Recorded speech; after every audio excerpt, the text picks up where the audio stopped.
ದೇವರಾಗಿರುವಂಥ ಯೇಸು ಕರ್ತನ ನಾಮದಲ್ಲಿ ತಂದೆಗೆ ಸ್ತೋತ್ರವನ್ನು ಸಲ್ಲಿಸುತ್ತಾ, ಕರ್ತನಾದಂಥ ಯೇಸು ಕ್ರಿಸ್ತರ ನಾಮದಲ್ಲಿ ನಿಮ್ಮೆಲ್ಲರಿಗೂ ಸಹ ವಂದನೆಯನ್ನು ಸಲ್ಲಿಸ್ತೇನೆ. ಮತ್ತೊಂದು ಆವೃತ್ತಿಯಲ್ಲಿ ಸಂಜೆಗೊಂದು ಸತ್ಯ ಸಂದೇಶ ಅನ್ನುವಂಥ ಈ ಸಂಚಿಕೆಯಲ್ಲಿ ವಾರಕ್ಕೊಂದು ಮಿಷನರಿಗಳ ಜೀವನ ಚರಿತ್ರೆಯನ್ನು ಕುರಿತಾಗಿ ನಾವು ಜಾರ್ಜ್ ಮುಲ್ಲರ್ ಅವರ ಮುಂದುವರಿದಂತಹ 2ನೇ ಭಾಗವನ್ನು ಧ್ಯಾನಿಸಲಿಕ್ಕಾಗಿ ಕೂಡಿ ಬಂದಿದ್ದೇವೆ.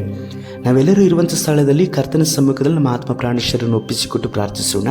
ಆ ನಂತರದಲ್ಲಿ ಈ ವಾಕ್ಯ ಸಂದೇಶಕ್ಕಾಗಿ ಕರ್ತನು ತಾನು ನಮ್ಮ ನಡೆಸುವಂತೆ ಒಪ್ಪಿಸಿಕೊಡೋಣ. ಭೂಮಿ ಆಕಾಶಗಳನ್ನು ಉಂಟು ಮಾಡಿದಂಥ ಸರ್ವಶಕ್ತನಾದ ದೇವರೇ, ನೀವು ಉಂಟು ಮಾಡಿದ ಎಲ್ಲವೂ ಸಹ ಒಳ್ಳೆಯದೇ ಆಗಿರುವುದಕ್ಕಾಗಿ ಸ್ತೋತ್ರ.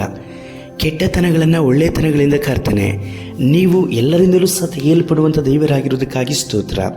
ಜಾರ್ಜ್ ಮುಲ್ಲರ್ ಈ ಲೋಕಕ್ಕೆ ಕಳುಹಿಸಲ್ಪಟ್ಟಂಥ ಅದ್ಭುತವಾದಂಥ ಸೇವಕರಾಗಿರುವಂಥದ್ರಿಂದ ಕರ್ತನೆ, ಅವರ ತ್ಯಾಗ, ಅವರ ಜೀವಿತದಲ್ಲಿ ನೀವು ಮಾಡಲ್ಪಟ್ಟಂಥ ಮಹತ್ ಕಾರ್ಯಗಳು ಅತಿಶಯವಾದಂಥದ್ದು. ಅಪ್ಪ, ಇಂದು ಈ ಸಂದೇಶವನ್ನು ಕೇಳುತ್ತಿರುವಂಥ ಪ್ರತಿಯೊಬ್ಬರ ಜೀವಿತದಲ್ಲೂ ಕರ್ತನೆ ಉಂಟಾಗಲ್ಪಡಲಿ. ಪ್ರತಿಯೊಬ್ಬೊಬ್ಬರೂ ಸಹ ಜಾರ್ಜ್ ಮುಲ್ಲರ ಹಾಗೆ ಕರ್ತನಿಗೋಸ್ಕರವಾಗಿ ನಿಲ್ಲುವಂಥ ದೇವ ಸೇವಕರಾಗಿ, ಮಿಷನರಿಯಾಗಿ ಮಾರ್ಪಾಡಾಗಲಿ ಎಂಬುದಾಗಿ ಒಪ್ಪಿಸಿಕೊಡುತ್ತೇನೆ. ಈ ಸಂಚಿಕೆ, ಈ ಸಂದೇಶದ ಮುಖಾಂತರವಾಗಿ ಅನೇಕರನ್ನು ಆಶೀರ್ವಾದ ಮಾಡಿ ನಡೆಸಿರಿ. ನಮ್ಮ ರಕ್ಷಕನಾದ ಯೇಸು ಕರ್ತನ ನಾಮದಲ್ಲಿ ತಂದೆಯೇ, ಆಮೇನ್.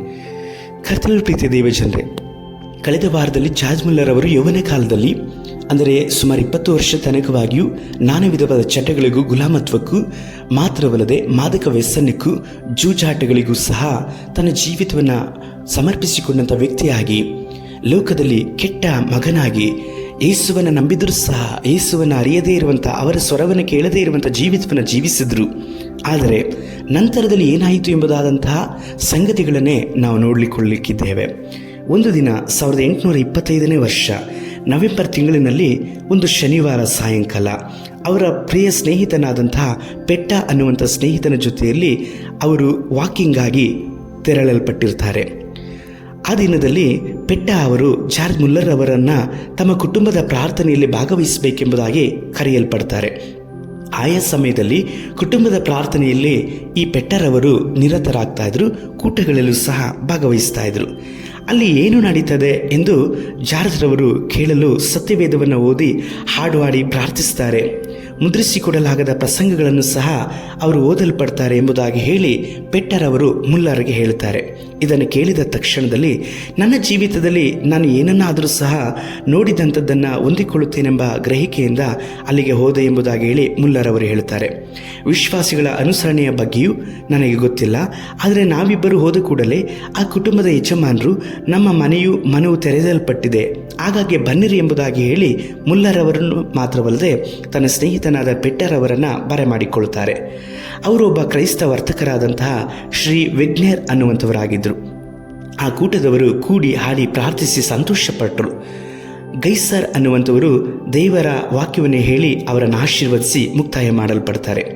ಅವರು ಅನಂತರದ ದಿನಗಳಲ್ಲಿ LMS ಅನ್ನುವಂಥ ಪರವಾಗಿ ಆಫ್ರಿಕಾ ದೇಶಕ್ಕೆ ಮಿಷನರಿಯಾಗಿ ಗೈಸರ್ ಅವರು ಹೋಗಲ್ಪಡಲ್ಪಡ್ತಾರೆ. ಮೊಣಕಾಲೂರಿ ಪ್ರಾರ್ಥನೆ ಮಾಡಿದ ಅನುಭವ ಮುಲ್ಲರ್ ಅವರಿಗೆ ಇರ್ತಾ ಇರಲಿಲ್ಲ. ಆದರೆ ಅಂದು ಮೊಣಕಾಲೂರಿ ಪ್ರಪ್ರಥಮ ಬಾರಿಗೆ ಮುಲ್ಲರ್ ಅವರು ಪ್ರಾರ್ಥನೆ ಮಾಡ್ತಾರೆ. ಎಲ್ಲರೂ ಮೊಣಕಾಲೂರಿರುವಾಗ ಗೈಸರ್ ಅವರು ವೇದ ವಾಕ್ಯಗಳನ್ನು ಓದುತ್ತಾರೆ. ಅನಂತರ ಹಚ್ಚು ಹಾಕಿದ ಪ್ರಸಂಗವನ್ನು ಸಹ ಓದಲ್ಪಡ್ತಾರೆ. ಘನ ಬೋಧರ್ಕಾರ ಅಲ್ಲದೇ ಇದ್ದರೂ ಸಹ ಪ್ರಸಂಗವನ್ನು ಮಾಡಕೂಡದೆಂಬ ಆಜ್ಞೆ ಪ್ರೆಸಿಯಾವಿನಲ್ಲಿ ಜಾರಿ ಇದ್ದಂತಹ ಸಂದರ್ಭ ಅದು. ಅಂತ್ಯದ ಗೀತೆ ಹಾಡಿದ ನಂತರದಲ್ಲಿ ವಿಶ್ವಾಸಿಗಳೆಲ್ಲರೂ ಸಹ ಪುನಃ ಮೊಣಕಾಲೂರಿ ವೆಗ್ನರ್ ಪ್ರಾರ್ಥನೆಯೊಟ್ಟಿಗೆ ಪ್ರಾರಂಭಿಸ್ತಾರೆ. ನಾನು ವಿದ್ಯಾವಂತ, ಆದರೆ ವೆಗ್ನರ್ ಅವಿದ್ಯಾವಂತರು. ಸಾಮಾನ್ಯವಾಗಿ ಅವರು ವ್ಯಾಪಾರಿ. ಆಹಾ, ಆತನ ಮಹಿಮೆಯು, ಕನಿಕರವು, ಕಟ್ಟಿಯೊಡೆದ ಪ್ರವಾಹದಂತೆ ಹೊರಹೊಮ್ಮುವ ಪ್ರಾರ್ಥನೆಯು ನನ್ನ ಆಂತರ್ಯವನ್ನು ಮುಟ್ಟಿತು. ನನ್ನ ಜೀವಿತದಲ್ಲಿ ವರ್ಣಿಸಲಾರದ ಸಂತೋಷ ಅಂದು ಉಂಟಾಯಿತು. ನಾನು ಸಹ ಪ್ರಾರ್ಥಿಸಲು ಕಲಿತುಕೊಂಡನು, ಮಾತ್ರವಲ್ಲದೆ ಮೊಣಕಾಲೂರಿ ಪ್ರಾರ್ಥಿಸಿದನು ಎಂಬುದಾಗಿ ಹೇಳಿ ಜಾರ್ಜ್ ಮುಲ್ಲರ್ ಅವರು ತಮ್ಮ ಆತ್ಮಚರಿತ್ರೆಯಲ್ಲಿ ಬರೆದುಕೊಳ್ಳುತ್ತಾರೆ.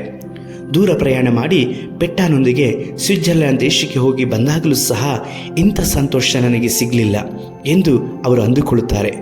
ಅವರ ಕಾಲುಗಳು ತನ್ನ ಮನೆ ಸೇರಿದ ಕೂಡಲೇ ತಾನೆಯಾಗಿಯೇ ಬೊಗ್ಗಿತು. ಅಂದು ರಾತ್ರಿ ಸಮಾಧಾನದೊಂದಿಗೆ ನಿದ್ರೆಯನ್ನು ಮಾಡ್ತಾರೆ. ಅವರಿಗೂ ಸಹ ಜಾರ್ಜ್ ಮುಲ್ಲರ್ ಅವರು ಸಮಾಧಾನದಿಂದ ನಿದ್ರೆಯನ್ನು ಮಾಡಿದ್ದಿಲ್ಲ. ಕಣ್ಣು ಮುಚ್ಚಿದರೂ ಸಹ ನಿದ್ರೆ ಬಾರದ ಹಾಗೆ ಅವರು ಅನೇಕ ಬಾಧೆಗಳಿಂದಲೂ ಚಟದೊಂದಿಗೂ ನಿರತರಾದುದರಿಂದ ಅವರು ಪ್ರತಿ ರಾತ್ರಿಯೂ ನಿದ್ರೆಯನ್ನು ಮಾಡದಂತೆ ಅವರು ಜೀವಿಸ್ತಾ ಇದ್ರು.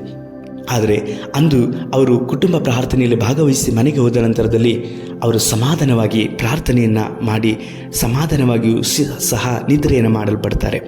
ಯೌವನಸ್ಥನಾದಂತಹ ಮುಲ್ಲರವರ ಆಂತರ್ಯದಲ್ಲಿ ದೈವಿಕವಾದಂಥ ಕೃಪೆ ಅವಿರತವಾಗಿ ಪ್ರವೇಶಿಸಲಿಕ್ಕೂ ಆ ರಾತ್ರಿ ಆರಂಭವಾಗಲ್ಪಡ್ತದೆ. ಅವರ ಜೀವಿತದಲ್ಲಿ ಬದಲಾವಣೆಗಳು ಕಂಡುಬರುತ್ತದೆ. ಸತ್ಯವೇದವನ್ನು ಶ್ರದ್ಧೆಯಿಂದ ಓದಲಿಕ್ಕೆ ಪ್ರಾರಂಭಿಸ್ತಾರೆ. ಪ್ರಾರ್ಥನೆಯನ್ನು ತಪ್ಪದಂತೆ ಮಾಡ್ತಾರೆ. ಮಾತ್ರವಲ್ಲದೆ ತಪ್ಪದೆ ದೇವಾಲಯಕ್ಕೆ ಸಭೆಗೆ ಹೋಗಲಿಕ್ಕೆ ಪ್ರಾರಂಭ ಮಾಡ್ತಾರೆ. ಈ ದೃಶ್ಯವು ಕೆಲವು ಯುವಕರಲ್ಲಿ ಹಾಸ್ಯದ ವಸ್ತುವಾಗಿ ಮುಲ್ಲರವರನ್ನು ಮಾಡಲ್ಪಟ್ಟಿತು. ಅನೇಕರು ಈ ರೀತಿಯಲ್ಲಿ ಮುಲ್ಲರವರು ಮಾಡಲ್ಪಟ್ಟದ್ದನ್ನು ನೋಡಿ, ಏನು ಪ್ರತಿನಿತ್ಯವೂ ಪ್ರಾರ್ಥನೆಗೆ ಹೋಗ್ತೀಯಾ, ಪ್ರತಿ ವಾರವೂ ಸಹ ಪ್ರಾರ್ಥನೆಗೆ ಹೋಗ್ತಾ ಇದೆಯಲ್ಲ ಎಂಬುದಾಗಿ ಹೇಳಿ ಅವರನ್ನು ಹಾಸ್ಯದ ರೀತಿಯಲ್ಲಿ ಅವರನ್ನು ಕಿಚಾಯಿಸಲ್ಪಡ್ತಾರೆ. 1826 ಆ ವರ್ಷದಲ್ಲಿ ಸುವಾರ್ತೆ ಸಾರಲು ಬಹಳ ಅಪೇಕ್ಷೆಯಿಂದ ತಾನು ಒಬ್ಬ ಮಿಷನರಿ ಆಗಬೇಕು ಎಂಬುದಾಗಿ ಹೇಳಿ ಅವರು ತೀರ್ಮಾನಿಸ್ತಾರೆ. ಈ ತೀರ್ಮಾನವು ಯಹೂದ್ಯರಿಗೆ ಮಿಷನರಿಯಾಗಿ ಕಳುಹಿಸಲ್ಪಟ್ಟ ಹೆರ್ಮ್ಯಾನ್ ಪಾಲ್ ಅನ್ನುವಂಥವರಿಂದ ಉಂಟಾಗಲ್ಪಡುತ್ತದೆ. ಎಲ್ಲ ಗ್ರಹಿಕೆಯಿಂದ ಮೀರಿದಂಥ ದೈವಶಾಂತಿಯನ್ನು ಮುಲ್ಲರವರು ಅನುಭವಿಸಲಿಕ್ಕೆ ಪ್ರಾರಂಭವಾಗಲ್ಪಡ್ತದೆ. ನನ್ನ ತೀರ್ಮಾನವನ್ನು ನನ್ನ ತಂದೆ ತಾಯಿಯವರಿಗೆ ತಿಳಿಸಿದೆನು. ನನ್ನ ತಂದೆ ಬಹಳ ಕೋಪಷ್ಟರಾಗಿ, ನೀನು ಸೌಕರ್ಯವಾಗಿ ಒಂದು ಸಭೆಯಲ್ಲಿ ಘನಸೇವಕನಾಗಬೇಕು ಅಂದ್ಕೊಳ್ತೀನಿ, ಆದರೆ ಮಾತ್ರವಲ್ಲದೆ ಆಗ ಮಾತ್ರವೇ ನೀನು ವೃದ್ಧಾಪದಲ್ಲಿರುವಾಗಲೂ ಸಹ ನಮ್ಮನ್ನು ನೀವು ಪೋಷಿಸಲಿಕ್ಕೆ ಸಾಧ್ಯ. ಆದರೆ ನೀನು ಮಿಷನರಿ ಆಗಿ ಒಂದು ದೇಶಕ್ಕೆ ನೀನು ನಮ್ಮನ್ನು ಬಿಟ್ಟು ಹೋಗಲ್ಪಡ್ತು ಅಂದರೆ ನಮ್ಮನ್ನು ಯಾರು ಪೋಷಣೆ ಮಾಡ್ತಾರೆ ಎಂಬುದಾಗಿ ಹೇಳಿ ಅವರ ತಂದೆಯವರು ಇವರನ್ನು ಬಹಳ ಗಂಭೀರವಾಗಿ ಕೋಪಿಸಿಕೊಂಡು ನಿಷ್ಠುರವಾದಂಥ ಮಾತುಗಳನ್ನು ಮಾತನಾಡ್ತಾರೆ. ಆಗ ವಿಶ್ವವಿದ್ಯಾಲಯದ ಪ್ರಾಧ್ಯಾಪಕರಾಗಿದ್ದಂಥ ಸತ್ಯವೇದ ಪಂಡಿತರು ಡಾಕ್ಟರ್ ದೌಲತ್ ಅನ್ನುವಂಥ ಸೇವಕರು ಭಕ್ತಿಯುಳ್ಳಂಥವರಾಗಿದ್ದರು. ಅವರು ವಿದ್ಯಾರ್ಥಿಗಳನ್ನು ಬಳಿಗೆ ಕರೆಸಿಕೊಂಡು ಅವರನ್ನು ನಂಬಿಕೆಯಲ್ಲಿ ದೃಢಪಡಿಸ್ತಾ ಇದ್ದರು. ಆ ಪ್ರಾಧ್ಯಾಪಕರ ಶಿಫಾರಸಿನಿಂದ ಜಾರ್ಜ್ ತನ್ನನ್ನು ಕರ್ತನ ಸಮ್ಮುಖದಲ್ಲಿ ಸಮರ್ಪಿಸಲಿಕ್ಕಾಗಿ ಒಪ್ಪಿಸಿಕೊಡುತ್ತಾರೆ. ಮಾತ್ರವಲ್ಲದೆ ಆ ಪ್ರಾಧ್ಯಾಪಕರು, ಆ ಉಪದೇಶಕರು ಬಹಳ ಶಿಸ್ತಿನ ಉಳ್ಳವರಾಗಿದ್ದರಿಂದ ಅವರನ್ನು ಅನುಸರಿಸಲ್ಪಡ್ತಾರೆ. ಅವರು ಅಲ್ಲಿ ಜರ್ಮನ್ ಭಾಷೆ ಗೊತ್ತಿಲ್ಲದೆ ಇರುವುದರಿಂದ ಅಮೆರಿಕ ಪ್ರಾಧ್ಯಾಪಕರಿಗೆ ಜಾರ್ಜ್ ರವರನ್ನು ಪರಿಚಯಪಡಿಸ್ತಾರೆ. ಆ ಭಾಷೆಯನ್ನು ಹೇಳಿಕೊಡುವಂತೆ ಜಾರ್ಜ್ ರವರಿಗೆ ಅವರು ಭಾಷೆಯನ್ನು ಹೇಳಿಕೊಡುವ ಹಾಗೆ ತಿಳಿವಳಿಕೆಯನ್ನು ಕೊಡಲ್ಪಡ್ತಾರೆ. ಕರ್ತನಿಗಾಗಿ ತಾವು ಮಾಡಿದಂಥ ಈ ಕಿರಿಯ ಸೇವೆಗಾಗಿ ಅವರು ಬಹಳ ಸಂತೋಷಪಟ್ಟರು. ಸತ್ಯವೇದನ ವಿದ್ಯಾರ್ಥಿಯಾದರೂ ಸಹ ಇದುವರೆಗೂ ಅವರು ಸಂದೇಶವನ್ನು ನೀಡಿರಲಿಲ್ಲ.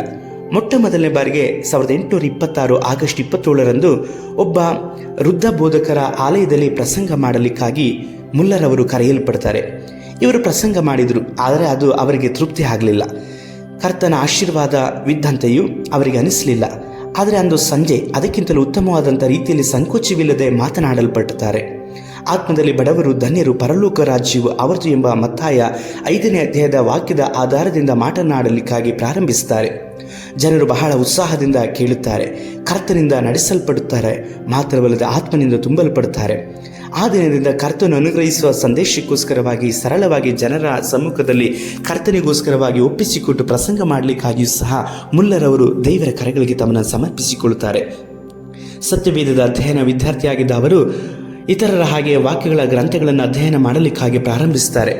ಹೀಗೆ ಕಳೆದ 4 ವರ್ಷಗಳ ತನಕವಾಗಿ ಬೇರೆಯವರಿಗೆ ಯಾವ ಪ್ರಯೋಜನ ಇಲ್ಲದೆ ಅವರು ತಿಳುವಳಿಕೆಯ ವಿಷಯವಾಗಿಯೂ ಕೃಪೆಯಲ್ಲೂ ಶಿಷ್ಯವಾಗಿ ಇದ್ದರು. ಆಲಯದ ಆರಾಧನೆಯಲ್ಲೂ ಬೋಧಕರು ಕೊಡುವಂಥ ಯಾವ ಸಂದೇಶವೂ ಸಹ ಅವರ ಆಂತರ್ಯವನ್ನು ಮುಟ್ಟಲಿಲ್ಲ. ಆದ್ದರಿಂದ ಪಟ್ಟಣವನ್ನು ಬಿಟ್ಟು 10-15 ಮೈಲಿಗಳ ದೂರ ಎಲ್ಲಿಯಾದರೂ ಹೋಗಿ ಒಳ್ಳೆಯ ಸಂದೇಶವನ್ನು ಕೇಳಬೇಕೆಂಬ ದಾಹಕ್ಕೆ ಒಳಗಾಗ್ತಾರೆ. ವಿಗ್ನರ್ ಮನೆಯ ಪ್ರಾರ್ಥನಾ ಕೂಟದ ವೇಳೆಯಲ್ಲಿ ಅಲ್ಲಿದ್ದ 6 ಮಂದಿ 20 ಜನರಾಗಿ ಹೆಚ್ಚಿದ್ದನ್ನು ಅವರು ಕಂಡುಕೊಳ್ಳುತ್ತಾರೆ. ಆನಂತರದಲ್ಲಿ ಇದನ್ನು ಸಂತೋಷ ಪಡ್ತಾರೆ. ಮತ್ತೊಂದು ಸಂಭವ ಅವರ ಜೀವಿತದಲ್ಲಿ ನಡೆಯಿತು.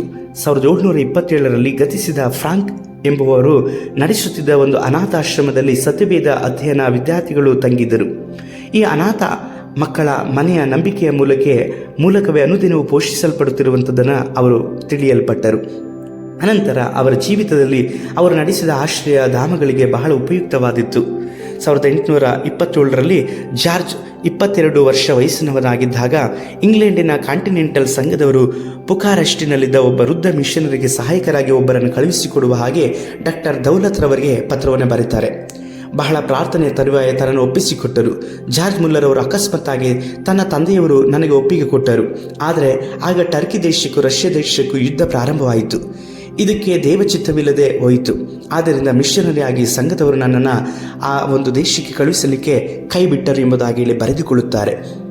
ಒಬ್ಬ ಮಿಷನರಿಯಾಗಿ ಸೇವೆ ಸಲ್ಲಿಸಬೇಕೆಂಬ ಆಸೆ ಅವರಿಗೆ ಅಪರಿಮಿತವಾಗಿರುತ್ತದೆ. ಈ ಯೌವನ ಬೋಧಕರ ವಿಷಯದಲ್ಲಿ ದೇವರ ಚಿತ್ತವು ಬೇರೆಯಾಗಿತ್ತು. ಇಬ್ರಿಯ ಭಾಷೆಯಲ್ಲಿ ಆಸಕ್ತರಾಗಿದ್ದಂಥ ಇವರು ಅದನ್ನು ಕಲಿಯಲು ಹೆಚ್ಚು ಹೊತ್ತು ವ್ಯಯ ಮಾಡುತ್ತಿದ್ದರು. ಡಾಕ್ಟರ್ ದೌಲತ್ ಮುಲ್ಲರ್ ಅವರನ್ನು ಕರೆಸಿ ಲಂಡನ್ ಮಿಷನರಿ ಸಂಘದ ಪರವಾಗಿ ಯಹೂದ್ಯರಿಗೆ ಕ್ರೈಸ್ತ ಮಾರ್ಗವನ್ನು ಸಾರಲಿಕ್ಕೋಸ್ಕರವಾಗಿ ಹೋಗಲಿಕ್ಕೆ ಸಾಧ್ಯವೆಂಬುದಾಗಿ ಕೇಳುತ್ತಾರೆ. 1828ರಲ್ಲಿ ಲಂಡನ್ ಮಿಷನ್ ಸಂಘವು ಮುಲ್ಲರ್ ಅವರನ್ನು ಅಂಗೀಕರಿಸಲಿಕ್ಕಾಗಿ ತೀರ್ಮಾನ ಮಾಡುತ್ತಾರೆ. ಅವರನ್ನು ಲಂಡನ್ಗೆ ಕರೆಸಿಕೊಳ್ಳುತ್ತಾರೆ. ಆಂಗ್ಲ ಭಾಷೆಯ ದೇಶದ ಮೂಲಕ ವಿಶ್ವಾದ್ಯಂತ ಮುಲ್ಲರರನ್ನು ಮಾಡಬೇಕೆನ್ನುವಂಥದ್ದು ದೇವರ ಚಿತ್ತವಾಗಿ ಇರಬಹುದು. ಇಂಗ್ಲೆಂಡಿಗೆ ಒಬ್ಬ ಅಪೋಸ್ತಲನಾಗಿ ಮುಲ್ಲರ್ ಅವರನ್ನು ಮಾಡುವುದು ದೇವರ ಚಿತ್ತವಾಗಿತ್ತು. ಇದಕ್ಕೂ ಒಂದು ತಡೆ. ಆ ದೇಶದ ಪೌರತ್ವವುಳ್ಳ ಪ್ರತಿಯೊಬ್ಬ ವ್ಯಕ್ತಿಯು ವಿಶ್ವವಿದ್ಯಾಲಯದ ಪದವೀಧರನಾದ ತರುವಾಯ 3 ವರ್ಷಗಳು ಸೇನೆಯಲ್ಲಿ ಸೇವೆ ಸಲ್ಲಿಸುವುದು ಕಡ್ಡಾಯವಾಗಿತ್ತು. ಇದನ್ನು ಮುಗಿಸಿದ ನಂತರವೇ ದೇಶವನ್ನು ಬಿಟ್ಟು ಹೊರಗೆ ಹೋಗಬಹುದಾಗಿತ್ತು. ಮುಲ್ಲರ್ಗೆ ಈ ಸಂಗತಿ ಆದ್ದರಿಂದ ಹೊರದೇಶಕ್ಕೆ ಹೋಗಲು ಸಲ್ಲಿಸಿದ ಭಿನ್ನಹ ತಳ್ಳಲ್ಪಟ್ಟಿತು. ಇದರಿಂದಾಗಿ ಮನಮುದುಡಿದ ಹೋದರು ಮುಲ್ಲರ್. ಈಗ ಕರ್ತನ ಕ್ರಿಯೆ ನಡೆಸಲಿಕ್ಕೆ ಪ್ರಾರಂಭ ಮಾಡ್ತಾರೆ. ತನ್ನ ಅಮೆರಿಕ ಅಧ್ಯಾಪಕರ ಪ್ರೀತಿಗೆ ಕಟ್ಟುಬಿದ್ದು ಅವರು ನೀಡಿದ ಐಸ್ ಹಾಕಿದ ಪಾನವನ್ನು ಕುಡಿದಂಥ ಮುಲ್ಲರ್ ಅವರು ಅನಾರೋಗ್ಯಕ್ಕೆ ಒಳಗಾಗಲ್ಪಡ್ತಾರೆ. ಉದರದ ರಕ್ತನಾಳಗಳು ಸಿಡಿಯುವಷ್ಟರ ಮಟ್ಟಿಗೆ ಅವರು ಉದ್ರೇಕಕ್ಕೆ ಒಳಗಾಗಲ್ಪಡ್ತಾರೆ. ಸ್ನೇಹಿತರು ಇವರ ಆರೋಗ್ಯವಾಗಿರಲು ಬರ್ಲಿನ್ಗೆ ಹೋಗುವಂತೆ ಒತ್ತಾಯ ಮಾಡ್ತಾರೆ. ಅಲ್ಲಿ ಅವರು ಬಡಬಗ್ಗರಿಗೆ ಮಾತ್ರವಲ್ಲದೆ ಅನೇಕ ಕೈದಿಗಳ ನಡುವೆ ಸೇವೆ ಮಾಡಲಿಕ್ಕೋಸ್ಕರವಾಗಿ ಸುವಾರ್ತೆ ಸಾರಲಿಕ್ಕಾಗಿ ಪ್ರಾರಂಭ ಮಾಡ್ತಾರೆ. 1829 ಫೆಬ್ರವರಿ 3ನೇ ತಾರೀಕು ಅವರನ್ನು ಪರಿಶೋಧಿಸಿದಾಗ ಹೊಟ್ಟೆಯಲ್ಲಿ ಉಂಟಾದ ಏರುಪೇರ ನಿಮಿತ್ತ ಅವರು ಸೈನ್ಯದಲ್ಲಿ ಸೇರಲಿಕ್ಕೆ ಆಗೋದಿಲ್ಲ, ಅವರು ಅಸಮರ್ಥರೆಂಬುದಾಗಿ ತೀರ್ಮಾನಕ್ಕೆ ಬರಲ್ಪಡ್ತದೆ. ಮಾರ್ಚ್ 19ರಂದು ಅವರಿಗೆ ಪಾಸ್ಪೋರ್ಟನ್ನು ಕೊಡಲಿಕ್ಕೆ ಪ್ರಾರಂಭ ಮಾಡ್ತಾರೆ. ಲಂಡನ್ ಪಟ್ಟಣದಲ್ಲಿ ತನ್ನ ಸೇವೆ ನಿರ್ಣಯಕ್ಕೋಸ್ಕರವಾಗಿ ಅವರು ಕಾದಿದ್ದಾಗ ಕ್ರೂಸ್ ಅನ್ನುವಂಥ ದಂತ ವೈದ್ಯರೊಬ್ಬರು ತಮ್ಮ ವಾರ್ಷಿಕ ವರಮಾನದಲ್ಲಿ $7,500 ಪ್ರಸ್ಸಿಯಾವಿನಲ್ಲಿ ಮಿಷನರಿಯಾಗಿ ಸೇವೆ ಮಾಡುವಂಥವರಿಗೆ ಕೊಡ್ತಾ ಇದ್ರು. ಇದು ನನ್ನ ಜೀವಿತದಲ್ಲಿ ಮಹತ್ತರವಾದ ಮಾರ್ಪಾಡಿಗೆ ಕಾರಣವಾಯಿತು ಎಂದು ಜರ್ಮನಿಯ ಸ್ನೇಹಿತರಿಗೆ ಅವರು ಪತ್ರವನ್ನು ಬರೆಯುತ್ತಾರೆ. ಆ ಒಂದು ಕಾಣಿಕೆ ಇವರಿಗೂ ಸಹ ಕೊಡಲ್ಪಟ್ಟಿತು. ಪುನಃ ಅವರ ಆರೋಗ್ಯ ಬಾಧಿಸಲ್ಪಟ್ಟಿತು. ಆ ವ್ಯಾಧಿ ಹಾಸಿಗೆಯಲ್ಲಿ ಕರ್ತನೊಂದಿಗೆ ನಿಕಟವಾದ ಸಂಪರ್ಕವನ್ನು ಅವರು ಹೊಂದಿಕೊಳ್ತಾರೆ. ಕೆಲವು ದಿನಗಳ ತರುವಾಯ ಟೈಮೌತ್ ಅನ್ನುವಂಥ ಸ್ಥಳಕ್ಕೆ ಹೋಗಲ್ಪಡ್ತಾರೆ.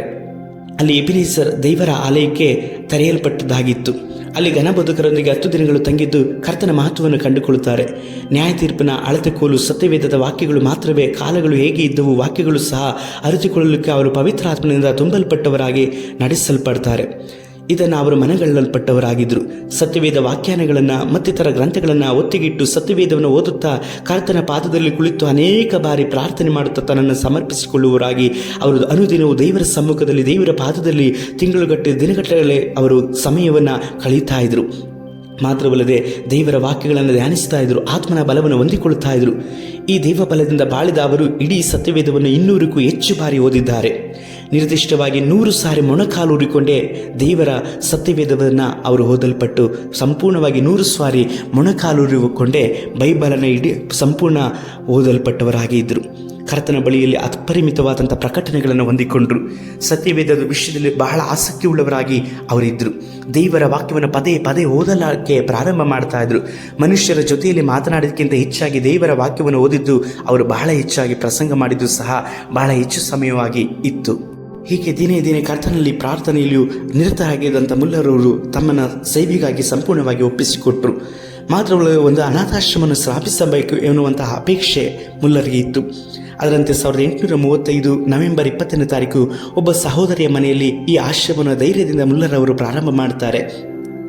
ಫ್ರಾನ್ಸ್ ಎಂಬವರ ಅನಾಥಾಶ್ರಮದ ವಿಷಯವಾಗಿ ಬಹಳ ಆಕರ್ಷಿತರಾದಂಥ ಇವರು ಧೈರ್ಯದಿಂದ ಇದನ್ನು ಪ್ರಾರಂಭ ಮಾಡ್ತಾರೆ. ವಿಶ್ವಾಸಿಗಳನ್ನು ಕೂಡಿಸಿ ತನ್ನ ಯೋಜನೆಗಳನ್ನು ಹೇಳಿ ಸಹಾಯವನ್ನು ಆದರಣೆಯನ್ನು ಬಯಸುವ ಮೊದಲೇ ತನ್ನ ಏಕಾಂತ ಧ್ಯಾನದಲ್ಲಿ ಸತ್ಯವೇದವನ್ನು ಓದುವಾಗ ಅಗಲವಾಗಿ ಬಾಯಿದೆರೆಯಿರಿ ಅದನ್ನು ತುಂಬಿಸೋನು ಎಂಬುದಾದಂಥ ವಚನ ಅವರಿಗೆ ಕೊಡಲ್ಪಡುತ್ತದೆ. ಅದೇ ಅವರ ಜೀವಿತದ ಕಾಲವೆಲ್ಲಕ್ಕೂ ಆಧಾರವಾದಂತಹ ವಾಕ್ಯವಾಗಿತ್ತು. ಅದೇ ಪರಲೋಕದ ಬ್ಯಾಂಕಿನ ಚೆಕ್ ಆಗಿ ಅವರಿಗೆ ಮಾಡಲ್ಪಟ್ಟಿತು. ಮುಲ್ಲರಿಗೆ ಅಗತ್ಯವಿದ್ದಂಥ ಎಲ್ಲ ಸಮಯದಲ್ಲೂ ಸಹ ದೇವರ ಬಳಿಯಲ್ಲಿ ನಂಬಿಕೆಯಿಂದ ಪ್ರಾರ್ಥನೆ ಮಾಡಿ ಕೇಳಿಕೊಳ್ತಾ ಇದ್ರು. ಅವರು ಪ್ರಾರಂಭಿಸಿದ ಅನಾಥಾಶ್ರಮಕ್ಕೆ ಮೊದಲನೇ ಶಿಲ್ಲಿಂಗ್ ದೊರೆಯಿತು. ಅಗತ್ಯವಾದ ತೆರೆಗಳು, ದೊಡ್ಡದಾದಂತಹ 3 ಪಾತ್ರೆಗಳು, 21 ಊಟದ ತಟ್ಟೆಗಳು, 1 ಜಾಡಿ, 4 ಬಟ್ಟಲುಗಳು, ಉಪ್ಪಿನ ಜಾಡಿಗಳು, ಚಾಕುಗಳು, ಮುಳ್ಳಿನ ಚಮಚಗಳು ಇವೆಲ್ಲವೂ ಸಹ ಬಹಳವಾಗಿ ಅವರ ಅನಾಥಾಶ್ರಮಕ್ಕೆ ಬರಲ್ಪಟ್ಟಿತು. ಅದು ಮಾತ್ರವೇ ಅಲ್ಲ, ಒಬ್ಬ ಸಹೋದರಿಯು ಪೂರ್ಣ ಹೃದಯದಿಂದ ಮುಲ್ಲರವರಿಗೆ ಬಂದು ಆ ಮುಲ್ಲರವರ ಸೇವೆಯಲ್ಲಿ ಸಹ ಸೇವಕರಾಗಿ ಸೇವೆಯನ್ನು ಮಾಡಲಿಕ್ಕಾಗಿ ಸಮರ್ಪಿಸಿಕೊಂಡರು. ಒಂದು ವಾರಕ್ಕೆ $1 ಮಾತ್ರವೇ ವರಮಾನ ಸಿಕ್ಕುತ್ತಿದ್ದ ಒಬ್ಬ ವೃದ್ಧೆಯು $500 ಸೇವೆಗಾಗಿ ನೀಡಲ್ಪಟ್ಟರು. ಅದನ್ನು ಕೊಟ್ಟ ನಂತರ ಇನ್ನೂ ಹೆಚ್ಚಾಗಿ ಕೊಡಲಾಗಲಿಲ್ಲವೆಂದು ದುಃಖಪಟ್ಟರು ಎಂದು ಬರೆಯುತ್ತಾರೆ ಮುಲ್ಲರವರು. 1836 ಏಪ್ರಿಲ್ 1ನೇ ತಾರೀಕು 9 ನವೆಂಬರ್ ಈ ಒಂದು ದಿನಗಳಲ್ಲಿ ವಿಲ್ಸನ್ ಅನ್ನುವಂಥ ಬೀದಿಗಳಲ್ಲಿ ಇದ್ದಂಥ ಹೆಣ್ಣು ಮಕ್ಕಳ ಆಶ್ರಮವನ್ನು ಪ್ರಾರಂಭ ಮಾಡಲಿಕ್ಕೋಸ್ಕರವಾಗಿ ಹೆಣ್ಣು ಮಕ್ಕಳು ಬೀದಿಯಲ್ಲಿ ಇದ್ದಂಥವರನ್ನು ಕರೆದುಕೊಂಡು ಬಂದು ಹೆಣ್ಣು ಮಕ್ಕಳ ಆಶ್ರಮವನ್ನು ಅವರು ಪ್ರಾರಂಭವನ್ನು ಮಾಡಲ್ಪಡ್ತಾರೆ. ಮಾತ್ರವಲ್ಲದೆ ಆಶ್ರಮದಲ್ಲಿ ಗಂಡು ಮತ್ತು ಹೆಣ್ಣು ಮಕ್ಕಳುಗಳು ಸೇರಲು ಅರ್ಜಿ ಹಾಕಿಕೊಳ್ಳಬಹುದೆಂಬುದಾದ ಪ್ರಕಟಣೆಗಳನ್ನು ಸಹ ಅವರು ಹೊರಡಿಸಲ್ಪಡ್ತಾರೆ. ಆದರೆ ಒಂದು ಅರ್ಜಿಯೂ ಸಹ ಬರಲೇ ಇಲ್ಲ. ಕಾರಣವೇನು ಗೊತ್ತೇ? ಆಶ್ರಮ ಧಾಮಕಾಮಕ್ಕೆ ಬರಬೇಕಾಗಿದ್ದಂಥ ಹಣ, ಪಾತ್ರೆಗಳು, ಕೆಲಸದ ಎಲ್ಲರಿಗಾಗಿಯೂ ಸಹ ಮುಲ್ಲರವರು ಪ್ರಾರ್ಥಿಸಿದರು. ಆದರೆ ಆಶ್ರಮಕ್ಕೆ ಬರಬೇಕಾದಂಥ ಅನಾಥರಿಗಾಗಿ ಅವರು ಪ್ರಾರ್ಥಿಸುವಂಥದ್ದನ್ನು ಮರೆತಿದ್ದರು. ಅವರು ಕರ್ತನ ಸಮ್ಮುಖದಲ್ಲಿ ಎಡೆಬಿಡದಂತೆ ಕರ್ತನ ಸಮ್ಮುಖದಲ್ಲಿ, ಕರ್ತನೇ, ಬೀದಿ ಬಲ್ಲಿಯಲ್ಲಿರುವಂಥ ಭಿಕ್ಷುಕರು ಅನಾಥರನ್ನು ನೀವು ಕಳುಹಿಸಿರಿ ಎಂಬುದಾಗಿ ಹೇಳಿ ಕರ್ತನ ಸಮ್ಮುಖದಲ್ಲಿ ಮೊಣಕಾಲೂರಿ ಪ್ರಾರ್ಥಿಸುವಾಗ ಒಂದೇ ತಿಂಗಳಲ್ಲಿ ಸುಮಾರು 42 ಅರ್ಜಿಗಳು ಬರಲ್ಪಡುತ್ತವೆ. 42 ಅನಾಥ ಮಕ್ಕಳುಗಳು ಸಹ ಆ ಒಂದು ಆಶ್ರಮಕ್ಕೆ ಬಂದು ಸೇರ್ಪಡೆ ಆಗಲ್ಪಡ್ತಾರೆ. ಮುಲ್ಲರವರ ಪ್ರಾರ್ಥನೆಗೆ ದೇವರು ಎಷ್ಟು ಬೇಗನೆ ಉತ್ತರವನ್ನು ಕೊಡ್ತಾ ಇದ್ದಾರೆ ಎಂಬುದಾಗಿ ನೋಡುವುದಾದರೆ ಮುಲ್ಲರವರ ಪ್ರಾರ್ಥನೆ ಆಸಕ್ತಿ ಎಷ್ಟು ಬಹಳವಾಗಿತ್ತು ಎಂಬುದಾಗಿ, ಅವರ ನಂಬಿಕೆ ಎಷ್ಟದಾಗಿ ಇತ್ತು ಎಂಬುದಾಗಿ ಹೇಳಿ ನಾವು ಆಲೋಚಿಸಬೇಕು. ಮುಲ್ಲರ್ ಯಾವಾಗಲೂ ಒಂದು ಟಿಪ್ಪಣಿ ಪುಸ್ತಕವನ್ನು ಇಟ್ಟಿರ್ತಾ ಇದ್ರು. ಒಂದು ಕಡೆ ಪ್ರಾರ್ಥನೆ ಭಿನ್ನಗಳಿತ್ತು ಅಂದರೆ ಮತ್ತೊಂದು ಕಡೆ ಆ ಪ್ರಾರ್ಥನೆಗೆ ಉತ್ತರವನ್ನು ಸಿಕ್ಕಿದ್ದನ್ನು ಸಹ ಅವರು ಬರೀತಾ ಇದ್ರು. ಈ ರೀತಿಯಾಗಿ ಅವರು ನಿರ್ದಿಷ್ಟವಾಗಿ ತಮ್ಮ ಪ್ರಾರ್ಥನೆಗೆ ಇಷ್ಟೆಲ್ಲ ಉತ್ತರವನ್ನು ಬರೆದಿತ್ತು ಎಂಬುದಾಗಿ ನೋಡುವುದಾದರೆ ಸರಿಸುಮಾರು 100ಕ್ಕೆ 99% ಅವರ ಎಲ್ಲ ಪ್ರಾರ್ಥನೆಗಳಿಗೂ ಸಹ ದೇವರು ಉತ್ತರವನ್ನು ಕೊಡ್ತಾ ಇದ್ರು. ಇದೆಲ್ಲವನ್ನು ಸಹ ಅವರ ಜೀವನ ಚರಿತ್ರೆಯಲ್ಲಿ ಬರೆದುಕೊಂಡಿದ್ದಾರೆ. 1837 ಏಪ್ರಿಲ್ 8ನೇ ತಾರೀಕು ದಿನ ವರ್ಷ ತುಂಬಿದಂಥ ಸಮಯದಲ್ಲಿ ವಿಲ್ಸನ್ ಬೀದಿಯಲ್ಲಿನ 9ನೇ ನಂಬರ್ ಮನೆಯಲ್ಲಿ 30 ಅನಾಥ ಯವನಸ್ಥ ಹೆಣ್ಣು ಮಕ್ಕಳು ಇದ್ದರು. ಅದೇ ಬೀದಿಯ 1ನೇ ನಂಬರ್ ಮನೆಯಲ್ಲಿ ಹೆಣ್ಣು ಗಂಡು ಮಕ್ಕಳು ಇರಲು ಸ್ಥಳವೂ ಸಹ ಸಿಗಲ್ಪಡ್ತದೆ. ಈ ಆಶ್ರಮಧಾಮದ ಅಗತ್ಯತೆಗಳನ್ನು ಯಾರ ಬಳಿಯಲ್ಲೂ ಸಹ ಯಾವ ಹಣವನ್ನು ಸಹ ಅವರು ಕೇಳೋದಿಲ್ಲ. ಜೂನ್ 15ರಂದು 18 ತಿಂಗಳು 10 ದಿನಗಳ ತನಕವಾಗಿ ಬೇಕಾಗಿದ್ದ ಎಲ್ಲ ಹಣವೂ ಸಹ ಅವರಿಗೆ ಮುಂಚಿತವಾಗಿ ದೊರಕಲ್ಪಡ್ತಾ ಇತ್ತು. ಯಾರ ಬಳಿಯಲ್ಲೂ ಸಹ ಕೇಳಲ್ಪಡ್ತಾ ಇರಲಿಲ್ಲ. ಆದರೆ ಯಾರ್ಯಾರ ಮುಖಾಂತರವಾಗಿ ದೇವರು ಅವರಿಗೆ ಕೊಡಲಿಕ್ಕೋಸ್ಕರವಾಗಿ ಪ್ರೇರೇಪಿಸಲ್ಪಟ್ಟು ಅವರ ಅಕೌಂಟ್ಗೆ ಹಣವು ಮುಂಗಡವಾಗಿ ತಲುಪಲ್ಪಡ್ತಾ ಇತ್ತು. 1837ರಲ್ಲಿ ಮುಲ್ಲರವರು 37 ವರ್ಷ ವಯಸ್ಸಿನಲ್ಲಿ ಕೆಲಸದ ಭಾರವು ಅತ್ಯಧಿಕವಾದಾಗ ಅವರು ಕರ್ತನನ್ನು ಸಮೀಪಿಸಲು ತಡೆಯಾಗಬಹುದೇನೋ ಎಂಬುದಾಗಿ ಭಯಪಟ್ಟು ಅವರು ಸಭೆಯ ಸೇವೆಯಲ್ಲಿ ಸುಮಾರು 400 ಪೂರ್ಣ ಸದಸ್ಯರಾಗಿ ಅವರು ಆ ಸಭೆಯು ಬೆಳೆಯಲ್ಪಡುತ್ತದೆ. ಅದಕ್ಕೆ ಕೆಲಸ ನಿಮಿತ್ತವಾಗಿ ಕರ್ತನನ್ನು ಮರೆತರೆ ತಾನೇ ಮರೆಯಲ್ಪಡುವೇನೇನೋ ಅನ್ನುವಂಥ ಭಯದಿಂದ 4 ಗಂಟೆಗಳ ತನಕವಾಗಿ ಸತತವಾಗಿ ಕೆಲಸವನ್ನು ಮಾಡಿತು ಅಂತಂದರೆ 1 ಗಂಟೆ ತನಕವಾಗಿ ಅವರು ಪ್ರಾರ್ಥನೆಯನ್ನು ಕಳೀತಾ ಇರ್ತಾರೆ. ಅಂದರೆ ದಿನಕ್ಕೆ 4 ಗಂಟೆ ಅವರು ಏನಾದರೂ ಕೆಲಸವನ್ನು ಮಾಡ್ತಿತ್ತು ಅಂದರೆ 5ನೇ ಗಂಟೆಯಲ್ಲಿ ಪ್ರಾರ್ಥನೆಗಾಗಿ ಅವರು ತಮ್ಮನ್ನು ಕರ್ತನ ಸಮ್ಮುಖಕ್ಕೆ ಸಮರ್ಪಿಸಿಕೊಳ್ಳುತ್ತಾರೆ. ಆ ವರ್ಷ ಅಕ್ಟೋಬರ್ 21ನೇ ತಾರೀಕಿನಲ್ಲಿ ಬೀದಿಯಲ್ಲಿ ಮತ್ತೊಂದು ಆಶ್ರಮವನ್ನು ಪ್ರಾರಂಭ ಮಾಡ್ತಾರೆ. ಒಟ್ಟು 96 ಮಂದಿ ಇದ್ದಂಥ ಅವರು ಪ್ರಾರಂಭಿಸಲಿಕ್ಕಾಗಿ ಅವರು ಹಾತೊರೆಯುತ್ತಾರೆ. ಒಂದು ದಿನವಾದರೂ ಒಬ್ಬರಿಗಾದರೂ ಆಹಾರ ಕೊರತೆ ಆಗಲಿಲ್ಲ. ಕಠಿಣವಾದಂಥ ವ್ಯಾಧಿ ಮರಣ ಏನೇ ಸಂಭವಿಸಿದರೂ ಸಹ ಅವರು ನಿಶ್ಚಿಂತೆಯಿಂದ ಕರ್ತನ ಸಮ್ಮುಖದಲ್ಲಿ ಪ್ರಾರ್ಥನೆಗಾಗಿ ಹಂಬಲಿಸ್ತಾ ಇರ್ತಾರೆ. ಮಾತ್ರವಲ್ಲದೆ ಅವರ ಮನಸ್ಸು ಕರ್ತನ ಸಮ್ಮುಖದಲ್ಲಿ ಯಾವಾಗಲೂ ಸಹ ಹಾತೊರೆಯುತ್ತಾ ಇತ್ತು. ನನ್ನ ಮನಸ್ಸನ್ನು ಏಕೀಕರಿಸಿ ಕರ್ತನ ಜೊತೆಗೆ ವಿಧೇಯನಾಗಲು ನಾನು ಒಪ್ಪಿಸಿಕೊಡುತ್ತೇನೆ. ಆತನು ತೋರಿಸುವಂಥ ಮಾರ್ಗದಲ್ಲೇ ನಾನು ನಡೀತೇನೆ. ಸತ್ಯವೇದವನ್ನು ಧ್ಯಾನಿಸಿ ದೇವರ ಚಿತ್ತದಂತೆ ಇದೆಯಾ ಇಲ್ವಾ ಎಂಬುದಾಗಿ ಹೇಳಿ ನಾನು ತಿಳಿದುಕೊಳ್ಳುತ್ತೇನೆ. ಪವಿತ್ರಾತ್ಮನ ಮುಖಾಂತರವಾಗಿ ವಾಕ್ಯದ ಕರ್ತನಾದ ಮುಖಾಂತರವಾಗಿ ನಾನು ಎಲ್ಲವನ್ನು ಕಂಡುಕೊಳ್ಳುತ್ತೇನೆ. ಈ ಪ್ರಕಟಣೆ ಸಿಕ್ಕಿದ ನಂತರ ಪರಿಸ್ಥಿತಿಗೆ ತಕ್ಕ ಹಾಗೆ ಕಾರ್ಯಗಳನ್ನು ನಡೆಸಲಿಕ್ಕೆ ನಾನು ಪ್ರಯತ್ನ ಮಾಡ್ತೇನೆ. ಆತನ ಚಿತ್ತವನ್ನು ಸರಿಯಾದಂಥ ರೀತಿಯಲ್ಲಿ ತಿಳಿಯಪಡಿಸಿ ದೃಢವಾದ ರೀತಿಯಲ್ಲಿ ಪ್ರಕಟಿಸಿಕೊಳ್ಳುವಾಗಿ ಕೇಳಿಕೊಳ್ಳುತ್ತೇನೆ. ನಂತರ ಮನಸ್ಸನ್ನು ಚಂಚಲಕ್ಕೆ ಒಳಪಡಿಸಿದ ಹಾಗೆ ತಾಳ್ಮೆಯಿಂದ ಕರ್ತನ ಸಮ್ಮುಖದಲ್ಲಿ ನಾನು ನಡೆಸಲ್ಪಡುವುದಕ್ಕಾಗಿ ಒಪ್ಪಿಸಿಕೊಡುತ್ತೇನೆ ಎಂಬುದಾಗಿ ಹೇಳಿ ಅವರ ಆತ್ಮಚರಿತ್ರೆಯಲ್ಲಿ ಅವರು ಬರೆದುಕೊಳ್ಳುತ್ತಾರೆ. ಮಾತ್ರವಲ್ಲದೆ ಅವರು ಯಾವಾಗಲೂ ಸಹ ಕರ್ತನ ಸಮ್ಮುಖದಲ್ಲಿ ಹೆಚ್ಚು ಪ್ರಾರ್ಥನೆ ಮಾಡುವಂಥ ಮನುಷ್ಯರಾಗಿ ಇದ್ದರು. ದಿನೇ ದಿನೇ ಕರ್ತನ ಕೃಪೆ ಅಧಿಕವಾದುದರಿಂದ ಅವರು ಸುಮಾರು 1500 ಅನಾಥರನ್ನು ಪೋಷಿಸಲ್ಪಡ್ತಾರೆ. ಮಾತ್ರವಲ್ಲದೆ 2000 ಮಕ್ಕಳನ್ನು ಸಹ ಅವರು ಪೋಷಿಸಲ್ಪಡ್ತಾರೆ ಎಂಬುದಾಗಿ ಹೇಳಿ ಅವರು ಅನೇಕ ರೀತಿಯಲ್ಲಿ ಕರ್ತನು ಬಹಳವಾಗಿ ನಡೆಸಲ್ಪಡುವಂಥದ್ದನ್ನು ಅವರು ನೋಡಲ್ಪಡುತ್ತಾರೆ. ಕರ್ತನು ಅತ್ಯಧಿಕವಾದಂಥ ಕೃಪೆ ದಿನೇ ದಿನೇ ಅವರು ನಡೆಸಲ್ಪಡ್ತಾ ಇರ್ತಾರೆ. ಸುಮಾರು 3500 ಮಕ್ಕಳಿಗೆ ಅನಾಥರಿಗೆ ಅವರು ಆಶ್ರಯವನ್ನು ನೀಡಲ್ಪಡ್ತಾರೆ. 3 ಆಶ್ರಮದ ಧಾಮಗಳನ್ನು ಕಟ್ಟಿಸಲ್ಪಡ್ತಾರೆ. ಮಾತ್ರವಲ್ಲದೆ ಅವರು ವಿದ್ಯಾರ್ಥಿಗಳು ಅನೇಕರು ಇರಲ್ಪಡ್ತಾರೆ. ಉಪಾಧ್ಯಾಯರ ಕೊರತೆಯಿಂದಾಗಿ ಅನೇಕ ಮಕ್ಕಳು ಸ್ಥಳ ಬೇಕೆಂದು ಹುಡುಕಿ ದಿನನಿತ್ಯವೂ ಸಹ ಬರುತ್ತಲೇ ಇರ್ತಾರೆ. ಮತ್ತೊಂದು ಆಶ್ರಮಧಾಮ ಕಟ್ಟಲಿಕ್ಕಾಗಿ ಕೊನೆ ಪಕ್ಷ 50,000 ಪೌಂಡ್ ಬೇಕಾಗಿತ್ತು. ಮತ್ತು ಒಂದು ವರ್ಷಕ್ಕೆ ಸುಮಾರು 1,75,000 ಪೌಂಡ್ಗಳನ್ನು ಅವಶ್ಯವಿತ್ತು. ತಂದೆಯಾದ ದೇವರು ಇದೆಲ್ಲವನ್ನು ಸಹ ತಕ್ಕ ಸಮಯದಲ್ಲಿ ಒದಗಿಸಿಕೊಡಲ್ಪಡ್ತಾರೆ. ಎಷ್ಟರ ಮಟ್ಟಿಗೆ ಎಂಬುದಾಗಿ ನೋಡುವುದಾದರೆ, ದೇವರಾಗಿರುವಂಥ ಕರ್ತನು ಅವರ ಅಗತ್ಯತೆಗಳಿಗಿಂತಲೂ ಸಹ ಅಪರಿಮಿತವಾದದ್ದನ್ನು ಅವರ ಜೀವಿತದಲ್ಲಿ ಹೊಂದಿಕೊಳ್ಳುವ ಹಾಗೆ ಬಾಗಿಲುಗಳನ್ನು ತೆರೆಯಲ್ಪಡ್ತಾರೆ. ನಾನಾ ದೇಶಗಳಿಂದ ಅವರಿಗೆ ಉದಾರವಾಗಿ ಕಾಣಿಕೆಯನ್ನು ಕೊಡಲಿಕ್ಕಾಗಿ ಅನೇಕರನ್ನು ಕರ್ತನು ಎಬ್ಬಿಸಲ್ಪಟ್ಟಿದ್ದರು. ಒಂದು ದಿನವೂ ಸಹ ಕೊರತೆಗಳಿಲ್ಲದ ಹಾಗೆ ಎಲ್ಲ ಅನಾಥ ಮಕ್ಕಳನ್ನು, ದಿಕ್ಕಿಲ್ಲದವರನ್ನ ಪೋಷಿಸುವ ಹಾಗೆ ದೇವರಾಗಿರುವಂಥ ಯೇಸು ಕರ್ತನ ಮುಲ್ಲರವರನ್ನು ತುಂಬಿಸಲ್ಪಟ್ಟು ನಡೆಸಲ್ಪಟ್ಟರು. ತಂದೆಯಾದ ದೇವರ ಕೃಪೆ, ಯೇಸು ಕರ್ತನ ಮಹಾಕರುಣೆ, ಪವಿತ್ರಾತ್ಮ ನಡೆಸುವಿಕೆ ತುಂಬಲ್ಪಟ್ಟಂತಹ ಮುಲ್ಲರವರು ಪ್ರತಿಯೊಬ್ಬ ಅನಾಥ ಮಕ್ಕಳಿಗೂ ಸಹ ತಂದೆಯ ರೀತಿಯಲ್ಲಿ ನಡೆಸಲ್ಪಟ್ಟರು. ಪ್ರೀತಿ ವಾತ್ಸಲ್ಯದಿಂದ ಅವರು ಅನಾಥರನ್ನ ಕರ್ತನ ಸಮ್ಮುಖದಲ್ಲಿ ನಡೆಸಲ್ಪಡುವವರಾಗಿದ್ದರು. ಮುಲ್ಲರವರನ್ನು ದೇವರಾಗಿರುವಂಥ ಯೇಸು ಕರ್ತನು ನಮ್ಮ ಭಾರತ ದೇಶ ಮಾತ್ರವಲ್ಲದೆ ಇಂಗ್ಲೆಂಡ್, ಲೋಕದ ನಾನಾ ದೇಶಗಳಲ್ಲಿ ಬಹಳವಾಗಿ ಉಪಯೋಗಿಸಲ್ಪಡ್ತಾರೆ.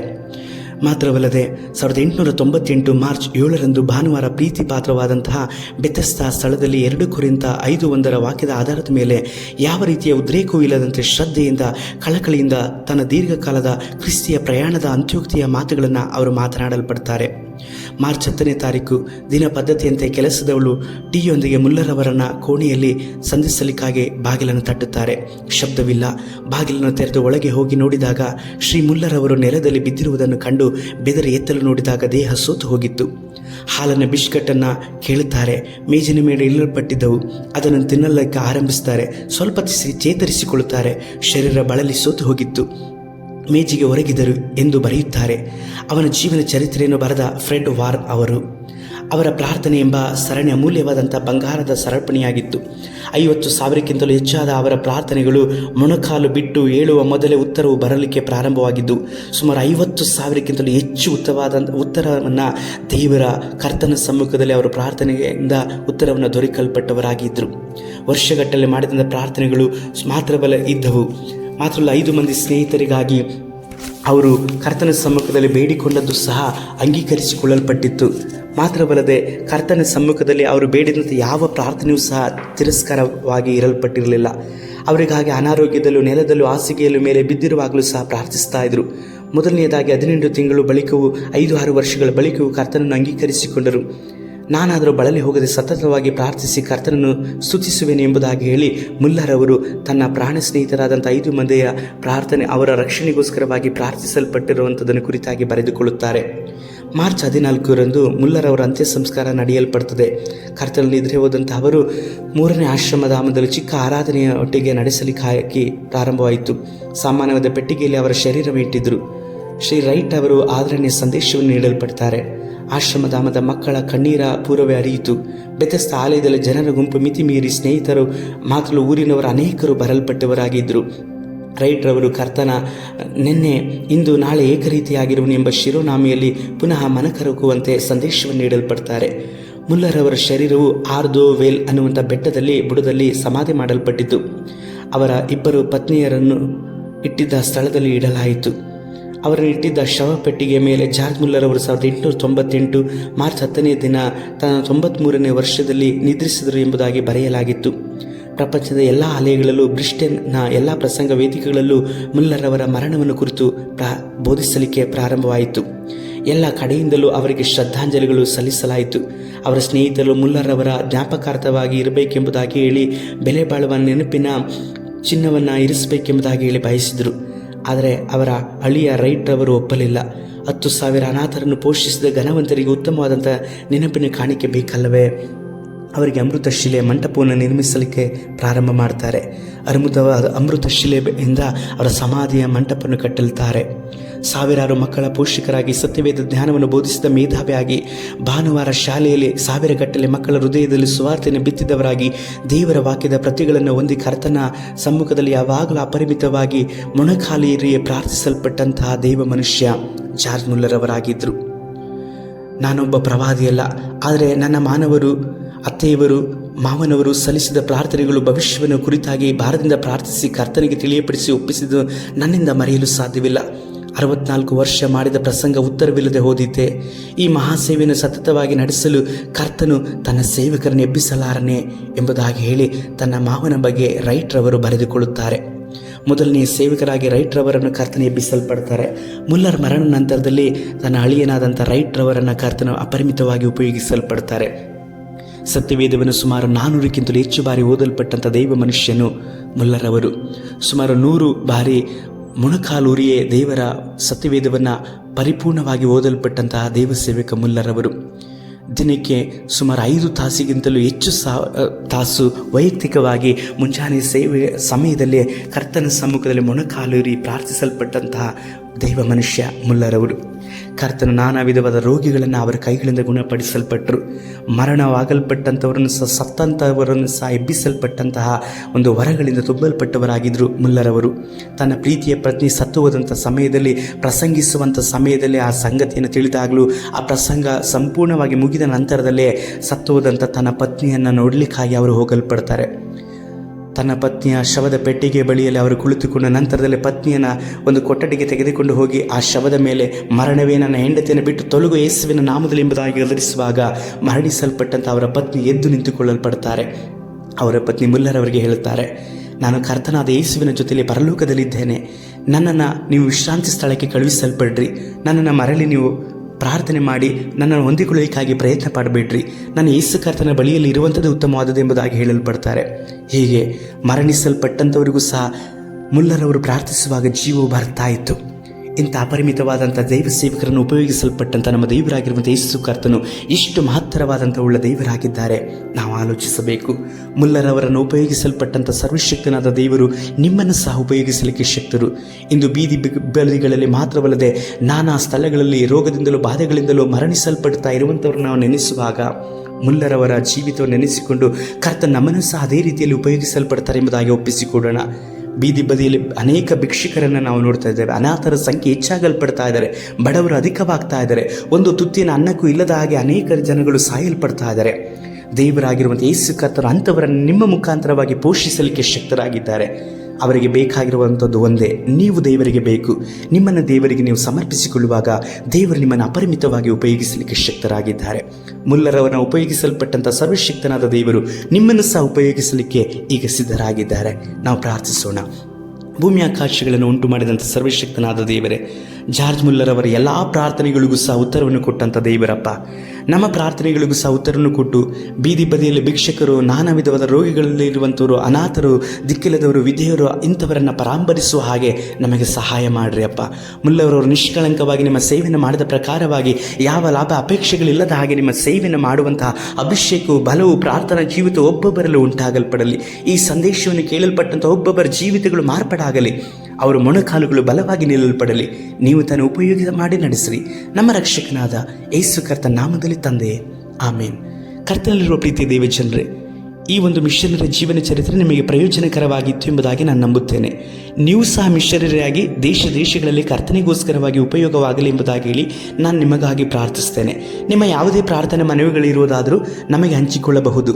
ನಾವು ನಿಮಗೋಸ್ಕರವಾಗಿ ಪ್ರಾರ್ಥನೆ ಮಾಡುವಂಥ ವಿಷಯದಲ್ಲಿ ತುಂಬ ಆಸಕ್ತರಾಗಿ ಸಂತೋಷವುಳ್ಳವರಾಗಿದ್ದೇವೆ. ನಿಮಗೋಸ್ಕರವಾಗಿ ಪ್ರಾರ್ಥನೆ ಮಾಡುವಂಥದ್ದು ಎಷ್ಟು ಆಶೀರ್ವಾದಕರವಾದದ್ದಲ್ಲವ? ಮಾತ್ರವಲ್ಲದೆ ನಮಗೋಸ್ಕರವಾಗಿ ನೀವು ಪ್ರಾರ್ಥನೆ ಮಾಡಿರಿ. ದೇವರು ನಮ್ಮನ್ನು ನಂಬಿಕೊಟ್ಟಿರುವಂಥ ಸೇವೆಯನ್ನು ನಾವು ಪ್ರಾಮಾಣಿಕವಾಗಿಯೂ ನಂಬಿಕಸ್ಥರಾಗಿ ಮಾಡುವ ಹಾಗೆ ನಮಗಾಗಿ ನಮ್ಮ ಸೇವೆಯನ್ನು ನೆನೆಸಿ ನೀವು ಪ್ರಾರ್ಥನೆ ಮಾಡಿರಿ. ದೇವರ ಚಿತ್ತವಿರೋದಾದರೆ ಮತ್ತೊಂದು ಬಾರಿ ನಾವು ಸಂಜೆಗೊಂದು ಸತ್ಯ ಸಂದೇಶ ಅನ್ನುವಂಥ ಸಂಚಿಕೆಯಲ್ಲಿ ಕೂಡಿ ಬರೋಣ.